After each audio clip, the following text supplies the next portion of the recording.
പൊന്നുണ്ണിക്കണ്ണൻ്റെ ഉച്ചപൂജ കളഭാലങ്കാരം കഴിഞ്ഞപ്പോൾ കണ്ണനിന്ന് ഓടക്കുഴലും വെണ്ണയും പിടിച്ചാണ് കേട്ടോ ശ്രീലകത്ത് നിൽക്കുന്നത്.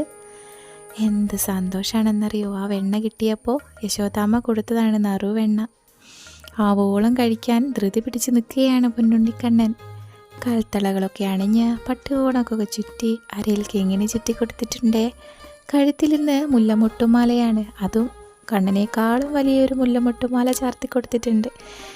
കഴുത്തിനോട് ചേർന്ന് വളയമാലയും, ചെവിയിൽ ചെവിപ്പൂക്കൾ, സ്വർണ്ണഗോപി, കൈവളകൾ, തോൾവളകൾ, 2 തിരുമുടിമാലയും 4-5 ഉണ്ടമാലയും ഒക്കെ ഉണ്ട് പൊന്നിൻകിരീടത്തിന് മുകളിൽ. കഴുത്തിലുണ്ട് കേട്ടോ 2 ഉണ്ടമാല. എന്ത് ഭംഗിയിലാണെന്നറിയോ കണ്ണൻ്റെ ചിരി കാണാനായിട്ട്. വലത് കൈയിൽ യശോദാമ്മ കൊടുത്ത നറുവെണ്ണ കഴിക്കാൻ ഒരുങ്ങുകയാണ് പൊന്നുണ്ണി. ഇടത് കുഴിയിൽ തൻ്റെ പൊന്നോടെ കുഴൽ ചേർത്ത് പിടിച്ചിട്ടുണ്ട്. കണ്ണാ ഗുരുവായൂരപ്പാ ശരണം.